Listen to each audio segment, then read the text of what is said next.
1장 9절에서부터 22절까지의 말씀입니다. 구약성경 750면입니다. 에스더 1장 9절에서부터 22절까지의 말씀입니다.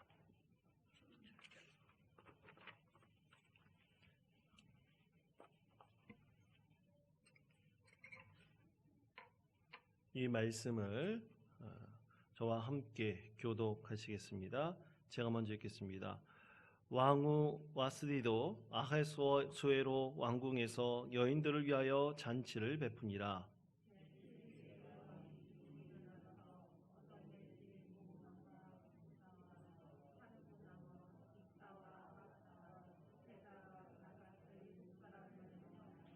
왕후 와스디를 청하여 왕후의 관을 정제하고 왕 앞으로 나아오게 하여 그의 아립다움을 뭇 백성과 지방관들에게 보이게 하라 하니 이는 왕후의 용모가 보기에 좋음이라.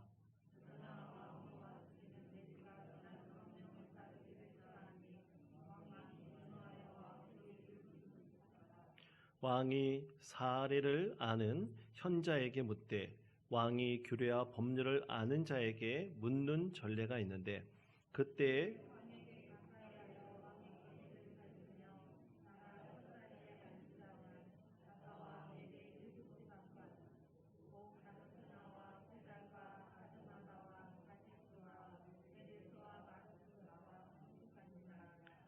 왕후 와스디가 네시가 전하는 아하수에로 왕의 명령을 따르지 아니하니 규례대로 하면 어떻게 처치할까?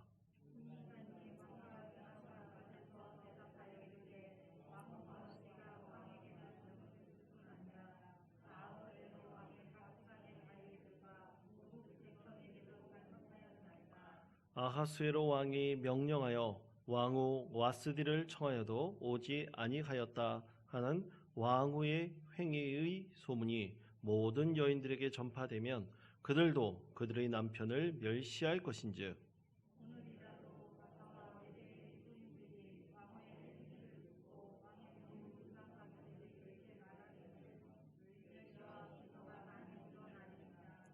왕이 만일 좋게 여기실진데 와스디가 다시는 왕 앞에 오지 못하게 하는 조서를 내리되 바사와 메대의 법률에 기록하여 변개함이 없게 하고 그 왕후의 자리를 그보다 나은 사람에게 주소서.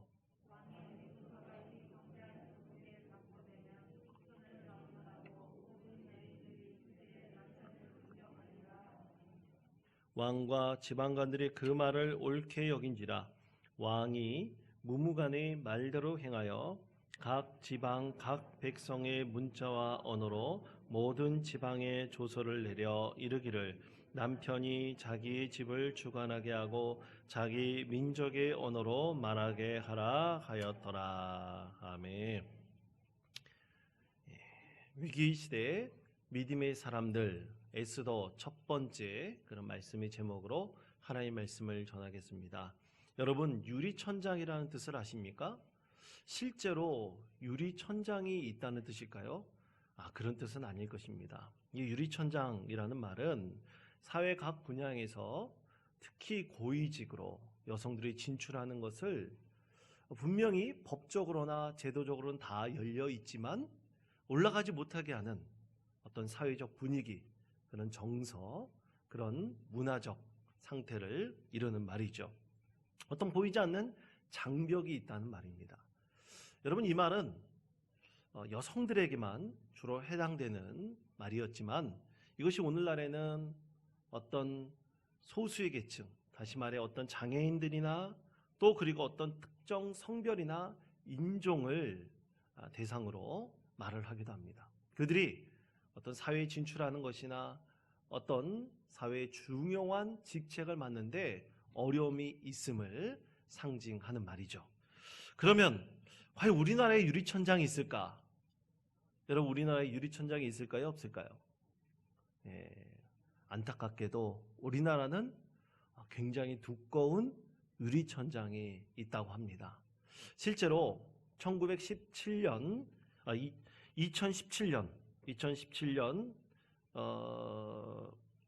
3월 8일 영국의 경제 주간지 이코노미스트가 경제개발협력기구 OECD의 29개 회원국을 대상으로 이 유리천장 지수를 조사를 했습니다. 그 결과 우리나라가 최하위를 기록을 했다고 합니다. 이 조사는 참으로 부끄럽게도 2013년부터 2017년까지 5년 동안 조사 결과에도 우리나라가 최하위를 기록했다고 합니다. 어떻게 본다면 이 코로나19의 위기에 이것을 잘 관리하여서 세계적으로 명성이 나와 있는 우리나라에게는 참으로 부끄러운 일이 아닐 수 없습니다. 이런 가운데 그 공무원 세계, 특히 이 공무원 세계가 유리천장이 굉장히 더 두껍다고 하죠. 이런 공무원 세계에서 두꺼운 유리천장을 깨고 코로나19 위기에 많은 국민들에게 신뢰를 받고 존경과 사랑을 받는 한 분이 있습니다. 그분은 바로 질병관리본부의 본부장인 정은경 본부장입니다. 여러분도 다 TV를 통해서 보셔서 익히 아는 분일 것입니다. 이 정은경 본부장이 이제 앞으로는 질병관리본부를 관리청으로 승격한다고 하는데 이 첫 번째 청장 후보 1순위로 거론되고 있다고 합니다. 그만큼 국민들과 또 정책을 펴는 사람들에게 신뢰를 받고 있다는 얘기죠. 또 혹자는 이 정은경 본부장이 매일같이 이 코로나19에 대한 현황에 대해 브리핑을 하는데 우리나라 언론들뿐만 아니라 세계 언론들까지 주목하고 있다고 해요. 왜냐하면 이 정은경 본부장이 나와서 말하는 것이 이 세계인들에게도 굉장히 관심거리이기도 하지만 그가 얘기하는 모든 얘기들을 정말로 하나도 빈틈이 없이 신뢰할 만하기 때문입니다. 어떠한 질문을 해도 그 질문에 성실하게 답변하고 또 문제 현황에 대해서 잘 파악하고 있기 때문에 세계 언론들도 그녀의 입을 주목하고 있다고 합니다. 참으로 고맙고 감사한 일이죠. 여러분, 이 정은경 본부장의 노고에 우리 국민들도 다 박수를 보내고 있습니다. 여러분, 이런 위기 시기에 비록 여인의 몸이지만 참 국민들에게 존경과 사랑을 받는다는 것, 국민들에게 이 위기를 극복해 나갈 수 있도록 안정감을 주고 신뢰를 준다는 것은 정말 고마운 일입니다. 참으로 감사한 일입니다. 여러분, 이렇게 위기 시대에 빛을 발하는 사람들이 참 많습니다. 그 가운데서도 여성이 이렇게 빛을 발하고 있다는 것은 참으로 놀라운 일이죠. 여러분, 이런 여성에 대한 이야기는요, 위기 시대에 오늘날 이 코로나19의 시대를 이 위기 시대라고 정의를 한다면 성경 속에서도 참으로 위기 시대에 믿음으로 하나님 뜻을 이루고 하나님의 놀라운 그 은혜를 통해 빛을 발했던 믿음의 사람들이 있습니다. 그 중에서도 여인들이 있습니다. 여러분, 저는 위기 시대 믿음의 사람들이라는 주제로 계속해서 하나님 말씀을 전하려고 합니다. 참 지금 이 시대가 진짜 위기 시대입니다. 우리는 잘 느끼지 못하고 있을지 모르지만 전 세계적으로 경제적인 공황이 닥칠 것을 예상하고 있으며 국가 간의 모든 교류들이 끊겨버리고 자국 이기주의로 이 세상이 펼쳐지고 있는 이때 우리도 예외는 아닐 것입니다. 이런 위기 시대에 믿음의 사람들이 어떻게 믿음을 지키며 이 위기를 극복해 나갔는지 하나님 말씀을 통해서 우리 함께 나누며 우리 믿음의 사람으로서 이 믿음의 해법을 통해 우리의 어려움을 극복해 나가고자 합니다. 그리고 믿음으로 이겨나가고자 합니다. 그 중에서 오늘 여러분에게 첫 번째로 말씀드리는 사람은 바로 에스더입니다. 여인입니다. 여인의 몸으로 참으로 오늘날 시대보다 더 열악하고 더 험난한 시대에 하나님의 뜻을 오직 믿음으로 다해 그것을 이루어가며 자기 민족을 구원하였던 이 에스더라는 여인에 대해서 하나님 말씀을 나누고자 합니다. 여러분, 에스더라는 이름은 히브리어로 하다사라는 이름입니다. 이 하다사 에스더는 라틴어로 스텔라입니다. 여러분, 스텔라가 무슨 뜻입니까? 별이라는 뜻이죠. 이 에스더도 하다사도 다 별이라는 뜻입니다. 이 에스더라는 이름은요, 이 바벨론의 여신 이시타르에서 유래했다고 주장하는 성경의 학자들이 있습니다. 왜냐하면 바벨론의 여신 이시타르는 사랑과 전쟁의 여신이기 때문입니다. 여러분, 왜 이 이름이 이 에스더란 이름의 그 근본이 되었는가? 그것은 여러분, 에스더가 그녀의 삶을 우리가 성경에서 보면 참으로 험악하고 험난한 세월을 보냈지만 그 가운데서 아하수에로 왕의 왕으로서 왕의 사랑을 독차지하였고, 또 그리고 민족이 사라질 위기 가운데서도 그런 모략을 피는 사람들과 맞서 싸워 믿음으로 승리하였던 여인이었기 때문에 이 바벨론의 여신, 그 사랑과 전쟁의 여신인 이스타르와 많이 닮아 있다고 본 것이죠. 그래서 사실 어떤 성경학자들은 이 에스더라는 이름이 실제 이름이 아니라 별칭일 것이다 라고 주장하는 학자들도 있습니다. 여하튼 에스더는 이런 위기의 시대 믿음으로 민족을 구원한 하나님의 사람이었습니다.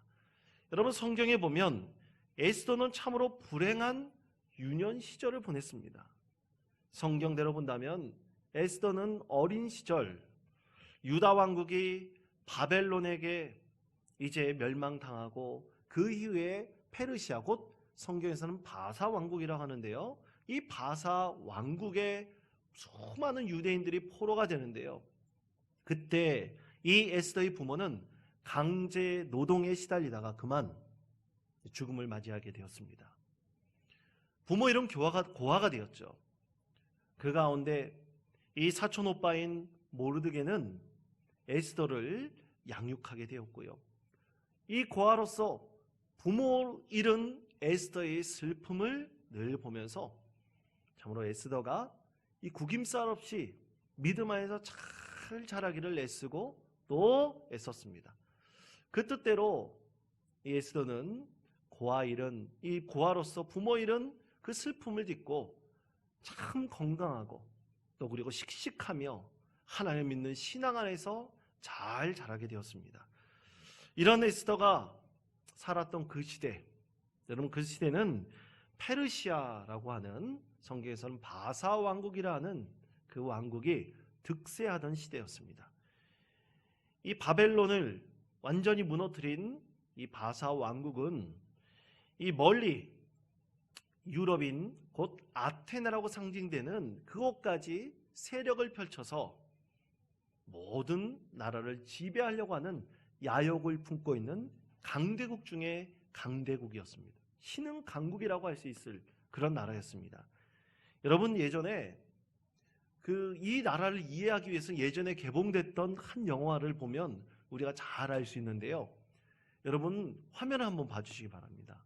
화면을 보면 300이라는 영화가 있습니다. 혹시 보신 분도 계실지 모르겠습니다. 이 300이라는 영화는 이 아테네를 중심으로 한 유럽의 도시 국가들 중에서 스파르타라는 나라가 있는데요, 이 스파르타의 사람들을 스파르탄이라고 합니다. 아주 강력한 이 교육으로 유명한 그런 나라이죠. 이 스파르탄 300명의 용사들과 이 페르시아의 군대들이 테모르 필레라는 곳에서 전투를 벌입니다. 이 테모르 필레의 전투를 배경으로 하고 있는 영화 이 300이라는 영화인데요, 이때 등장하는 페르시아 왕이 크세르크세스 왕입니다. 이 크세르크세스 왕이 성경에서 말씀하고 있는 아하수에로 왕입니다. 다시 말해 아하수에로 왕이 크세르크세스 왕인 것이죠. 이 아하수에로 왕이 이제 유럽까지 통치하기 위해서 전 세계로 야욕을 펼쳐 나가고 있을 때 이 페르시아는 정말로 강대국이었습니다. 정치, 경제, 사회, 문화의 전반에 걸쳐서 많은 문물들과 그리고 그들의 힘과 군대의 그 힘을 자랑하고 많은 부를 세상에 떨치던 그런 나라였습니다. 이때 유다 왕국에서 포로로 잡혀온 이 바사 왕국에 살고 있는 유대인들은 거대한 이 페르시아 국가에 비해서는 너무나 초라한 소수 민족이었습니다. 소수 민족으로서 그렇게 연명하고 살고 있었습니다. 이때 아하수에로 왕이 통치한 지 약 3년이 지난 다음에 아하수에로 왕은 이제 자신의 나라가 안정적이고 자신의 힘이 놀랍다는 것을 많은 사람들에게 알리기 위해서 하나의 계획을 하는데, 그것은 180일 동안 전국에 있는 고관대작들을 다 불러 모아서 신하들 그리고 귀족들을 다 불러 모아서 이 그들과 함께 잔치를 벌이는 것이었습니다. 장작 180일 동안 잔치를 벌이는 것입니다. 여러분, 180일 동안 잔치를 벌였다는, 여러분 그것을 한번 생각해 보십시오. 얼마나 대단한 부와 힘과 그리고 권력을 자랑하지 않고서는 이런 일을 일으킬 수 없었을 것입니다. 그만큼 아하수에로 왕의 힘이 대단했던 것이죠. 그런데 180일도 모자라 아하수에로 왕은 180일의 모든 잔치가 다 끝난 다음에 수도인 수산성에 살고 있는 백성들을 위해서, 오늘 성경 말씀에 보면 이제 귀천간을 이제 두지 않는다고 했는데, 진짜 이 수산성에 살고 있는 모든 백성들을 위해서 7일간의 잔치를 벌입니다. 그것이 에스더 1장 5절의 말씀입니다. 제가 읽겠습니다. 이날이 지남에 왕이 또 도성 수산에 있는 귀천간의 백성을 위하여 왕궁 후원들에서 7일 동안 잔치를 베풀세. 아멘. 성경 말씀에 보면 이날이 지남에라고 이 5절 앞부분에서 말씀하고 있는데요. 이것은 180일 동안 전국의 모든 신하들, 고관대작들을 다 불러 모아서 잔치를 베푼 다음에 벌인 7일 동안의 잔치를 말하고 있죠. 이렇게 잔치를 벌이고 난 다음 7일 동안 열심히 술과 고기와 모든 향락을 즐기고 난 다음 그 마지막 날, 왕은 너무나 기분이 좋았습니다. 이 180일과 7일을 합치면 187일 동안의 잔치를 잘 마쳤기 때문이에요.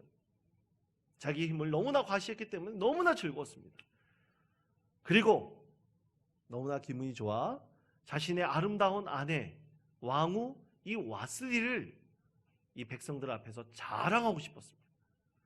아마 와스디 왕후의 미모가 당대 굉장히 뛰어난 여인이었었던 것 같습니다. 그래서 이 미모를 자랑하고 싶었지만 어떤 이유인지 이 와스디는 그 연회장에 나타나지 않았습니다.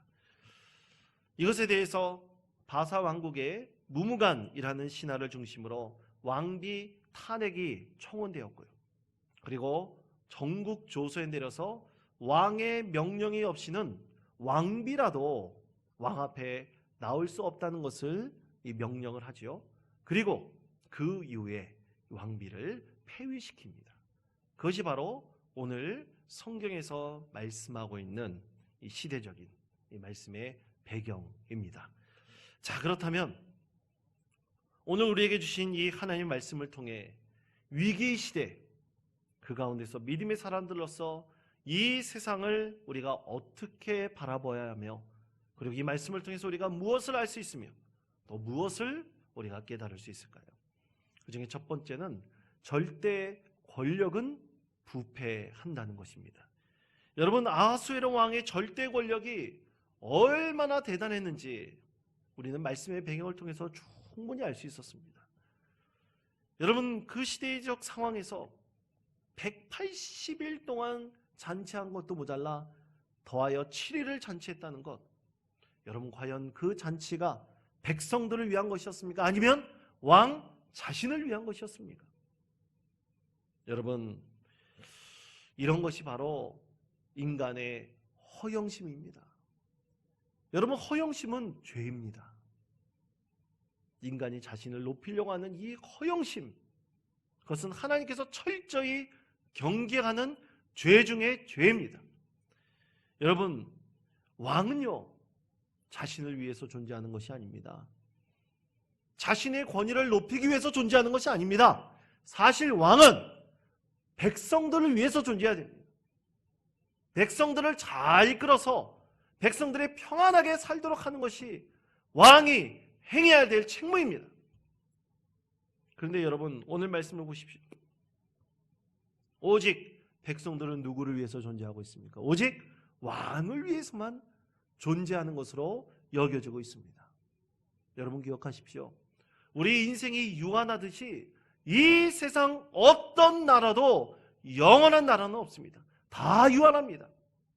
그러나 여러분, 오직 한 나라, 영원한 나라가 있습니다. 그것은 바로 하나님의 나라입니다. 하나님께서 통치하시는 하나님의 나라만이 영원한 나라임을 여러분 꼭 믿으시기를 바랍니다.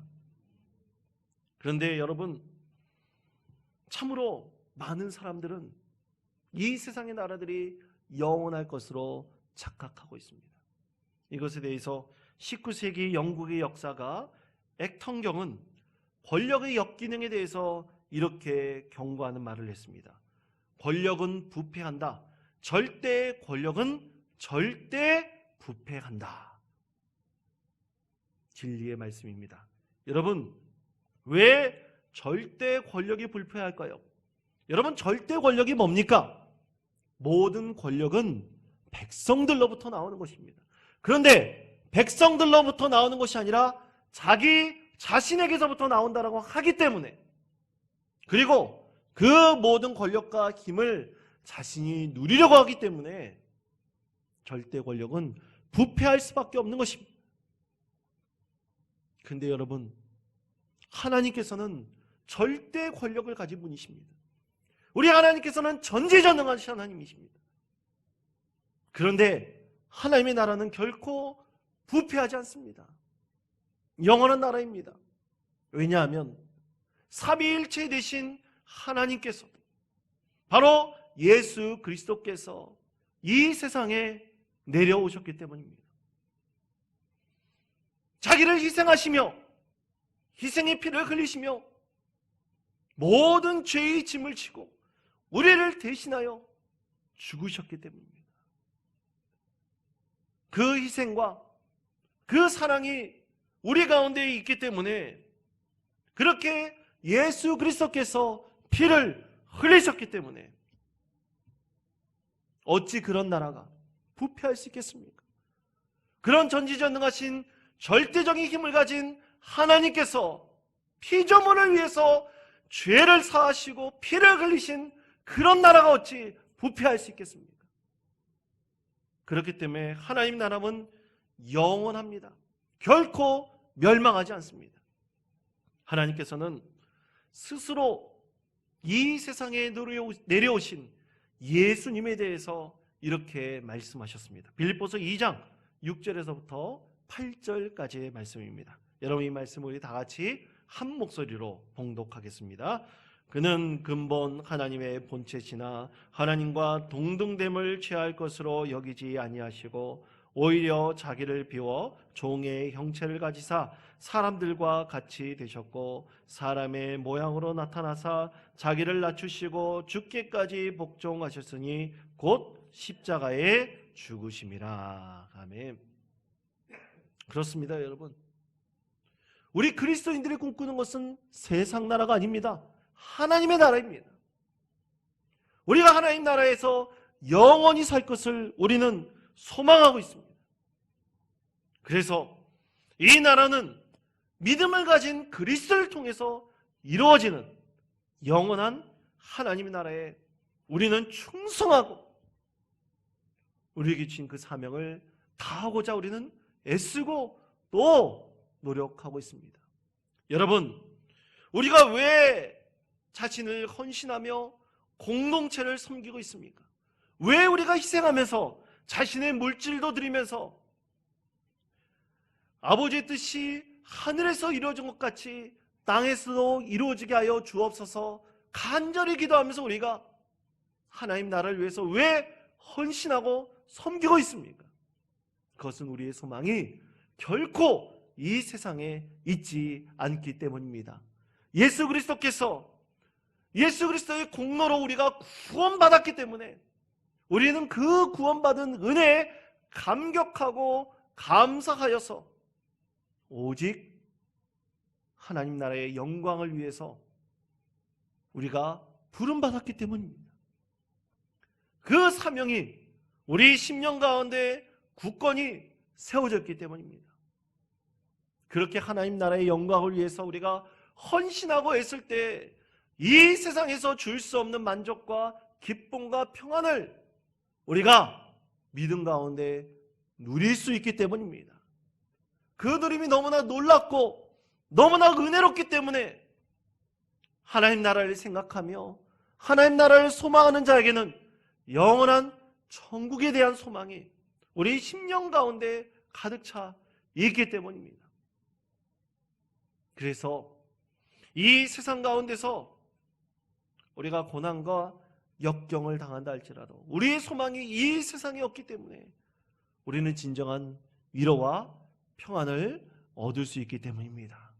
그렇게 우리는 헌신하고 또 섬기며 예수 그리스도의 사랑을 이 세상에 전하고 있는 것입니다. 그러므로 성도 여러분, 꼭 기억하십시오. 세상의 힘, 세상의 능력을 자랑하지 마십시다. 오직 예수 그리스도를 믿는 믿음을 자랑하시는 저와 여러분이 되시기를 축원드립니다. 두 번째로 포용의 리더십입니다. 여러분, 오늘 말씀 에스더 1장 11절 12절 말씀입니다. 왕후 와스디를 청하여 왕위의 관을 정죄하고 왕 앞으로 나오게 하여 그의 아립다움을 뭇 백성과 지방관들에게 보이게 하라 하니 이는 왕후의 용모가 보기에 좋음이라. 그러나 왕후 와스디는 내시가 전하는 왕명을 따르기를 싫어하니 왕이 진노하여 마음속에 불 붙는 듯 하더라. 아멘. 자, 아하수에로 왕은 자신의 아내 와스디를 연회장으로 초청을 하지만 와스디는 거부하죠. 무슨 이유로 거부했는지 분명하지는 않습니다. 그러나 많은 성경학자들이 이 와스디라는 왕후가 굉장히 교만한 여인이었다. 왕이 불렀는데도 남편이 불렀는데도 오지 않는 교만한 여인이었다라고 추측을 합니다. 그러나 성경 어디에도 이 와스디 왕후에 대한 기록 중에서 교만하다고 볼 수 있는 것은 없습니다. 그러나 절대 권력을 가진 자가 자신의 사랑하는 아내인 이 왕후에게도 했던 행동을 여러분 한번 보십시오. 15절 말씀에 보면 이런 행동을 보인 왕비를 어떻게 처리해야 되는가, 자기의 말을 따르지 않은 왕후의 그 이후 여하를 막론하고 왕후를 어떻게 처리해야 하는 것이 관례적으로 어긋남이 없는가, 그것을 찾고 있지 않습니까?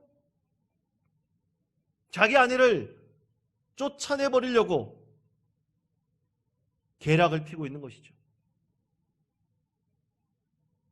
과연 그것이 어찌 왕이 갖고 있는 포용의 리더십이라고 말할 수 있겠습니까? 여러분, 자기 아내조차 포용하지 못하는 자가 과연 백성들을 포용할 수 있을까요? 그럴 수는 없습니다. 아마 자신의 힘 때문에 엄청난 권력 앞에 수많은 백성들이 무릎을 꿇을 수 있지만 이 안개와 같은 모든 권력과 힘이 다 사라져버린다면 그 리더십에 충성할 사람은 거의 없을 것입니다. 자신의 아내조차 포용할 수 없는 사람, 그 사람은 결코 백성들 앞에서 존경과 사랑을 받을 수가 없습니다.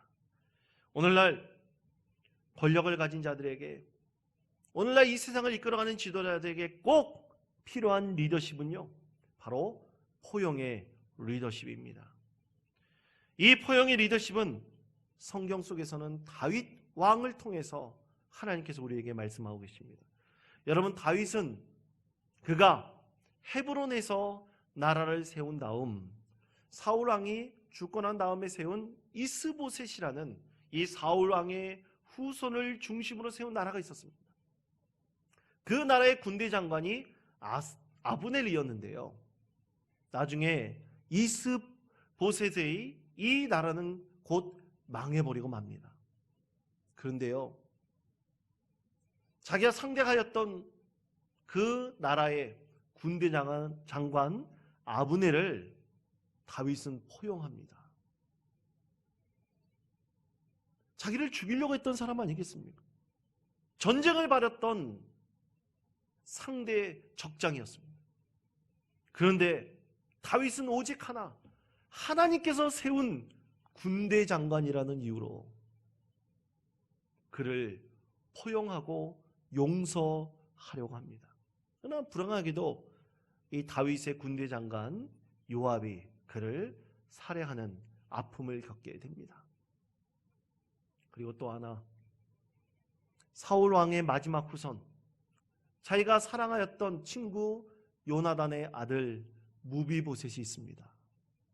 수많은 신하들이 무비보셋을 제거하라고, 죽이라고 요청했을 것입니다. 그러나 오히려 다윗은 무비보셋을 선택하여서 그를 왕과 함께 늘 매일같이 식탁의 자리에 초대하였습니다. 그거 하나만도 놀라운 다윗의 포용의 리더십입니다. 다윗은 전쟁하기를 원치 않았습니다. 오히려 주변 국가들과 전쟁하기보다는 평화 조약을 맺고 백성들이 안정된 삶을 살기를 원했습니다. 여러분, 이것이 바로 성경에서 우리에게 말씀하고 있는 포용의 리더십입니다. 여러분, 위기 시대 반드시 지도자들에게 요구되는 리더십은 바로 누구를 적대시하거나 그리고 그들을 거부하는 것이 아니라 하나로 통합하고 또 연대하며 균형을 맞추는 포용의 리더십입니다. 그래야지 이 위기 시대를 극복하고 새로운 도전받는 어려운 과제들을 극복해 나갈 수 있는 것입니다. 마지막 세 번째로, 세속적 시대의 믿음의 가치를 지켜나가는 것입니다. 여러분, 에스더 1장 17절에서부터 18절까지 말씀입니다. 우리 다 같이 이 말씀을 함께 봉독하겠습니다. 아하수에로 왕이 명령하여 왕후 와스디를 청하여도 오지 아니하였다 하는 모든 여인들에게 전파되면 그들도 그들의 남편을 멸시할 것인즉 오늘이라도 바사와 메대의 귀부인들이 왕후의 행위를 듣고 왕의 모든 지방관들에게 그렇게 말하리니 멸시와 분노가 많이 일어나리이다. 아멘. 여러분, 신하 무무간의 고언은 왕후에 대한 어떠한 고려도 없고 오직 남성 중심의 권위만을 내세우려고 하고 있습니다. 이것은 한마디로 이런 말이죠.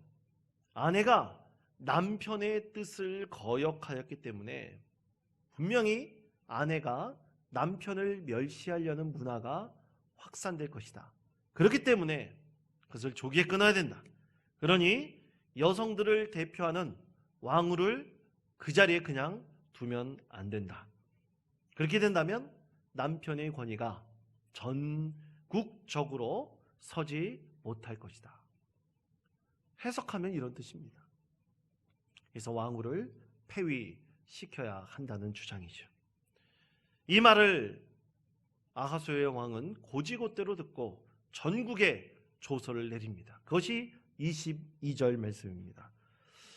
각 지방 각 백성의 문자와 언어로 모든 지방에 조서를 내려 이르기를 남편이 자기의 집을 주관하게 하고 자기 민족의 언어로 말하게 하라 하였더라. 아멘. 자, 이 말은 모든 가정의 권위는 남편이 쥐게 된다는 얘기죠. 남편의 뜻을 결코 거역하지 말라고 아예 왕이 법으로 조서를 내린 것입니다. 법을 세워버린 것입니다. 이 조서를 내려 전국적으로 공표한 이유가 바로 아하수에로 왕의 권위가 백성들 앞에서, 그것도 신하들 앞에서 실추되었기 때문입니다. 그것을 감추기 위해서 오직 그가 바라는 여성에 대한 시각이 바로 이 말씀을 통해서 드러나게 되어 있는데요. 여러분, 에스더 1장 11절 하반 부분에서 이렇게 말씀하고 있습니다. 이는 왕후의 용모가 보기에 좋음이라. 오직 아하수에로 왕이 자랑하는 것은 아내의 용모뿐이었습니다. 인품이나 그리고 왕으로서의 자격, 이런 것들이 아니었습니다. 그저 백성들에게 아내의 아름다움만을 자랑하고 싶었던 것이죠. 오직 왕후 자체도 자신의 소유 또는 과시의 대상으로만 삼으려고 했던 아하수에로 왕의 그 마음을 오늘 이 말씀을 통해서 우리는 잘 알 수가 있습니다. 여러분, 오늘날 그리스도인들은 세속적인 시대에 믿음의 가치를 지키며 살아가는 사람들입니다. 분명 우리의 시각은 세속 속 시대의 가치와 분명히 달라야 됩니다. 외모 지상주의의 시대에 외모를 중시하는 가치와 분명히 멀어져야 됩니다. 물질 만능주의 시대에서도 물질을 중시하는 사고에서 벗어나야 됩니다. 그리고 오직 사람들과의 관계가 힘의 균형으로만 이루려고 하는 이런 관계에서 우리는 멀어져야 됩니다. 벗어나야 됩니다. 여러분, 그것이 바로 세속의 시대를 살아가면서 믿음을 지키는 그리스도인의 삶인 것입니다. 여러분, 이것은 부부관계에서도 분명히 달라야 됩니다. 여러분, 수신제가 치국평천하라는 말이 있습니다. 여러분, 이것을 남성 중심주의로 이해한다면 그것은 세속적 가치를 따르는 것입니다. 그러나 이 말의 참뜻은 바로 이런 것입니다. 수신제가 치국평천하에서 수신은 닦을 수자, 몸신자를 씁니다. 그래서 가장 먼저 행해야 될 것은요, 몸을 닦고 그리고 집을 안정시킨 후 나라를 다스리며 천하를 평정한다라는 뜻입니다. 사서상경의 대학 중에서 나오는 말이죠. 여러분, 가장 먼저 무엇을 하라고 말하고 있습니까? 자기 마음을 닦아야 됩니다. 그 다음에 가정을 평화롭게 만들고, 그런 사람만이 나라를 돌볼 수 있는 자격이 있음을 말하고 있죠. 사랑하는 성도 여러분, 우리 그리스도인들은 마음을 닦아야 합니다. 하나님 말씀에 빗대어 우리의 마음을 닦아야 됩니다. 그리고 바른 믿음의 가치를 가지고 우리의 가정과 나라와 그리고 교회와 이 사회에 헌신해야 합니다. 사랑하는 성도 여러분, 위기의 시대에 믿음의 사람들은 늘 믿음을 지키고 이 위기를 이겨 나갔습니다. 오늘도 이 코로나19의 위기를 살아가는 우리 그리스도인으로서 여러분, 우리 마음을 깨끗이 하고 진실로 하나님 말씀에 빗대어 이 세상에 믿음을 지켜가며 이 세속적 시대를 대항하여 승리하는 믿음의 성도들 되시기를 바랍니다. 여러분, 믿음이 세상을 이깁니다. 믿음이 세상을 이기는 이 믿음을 통해 하나님께 영광을 올려드리는 귀하고 복된 삶을 살아가시는 우리 모든 성도들 되시기를 간절히 축원드립니다. 기도하겠습니다.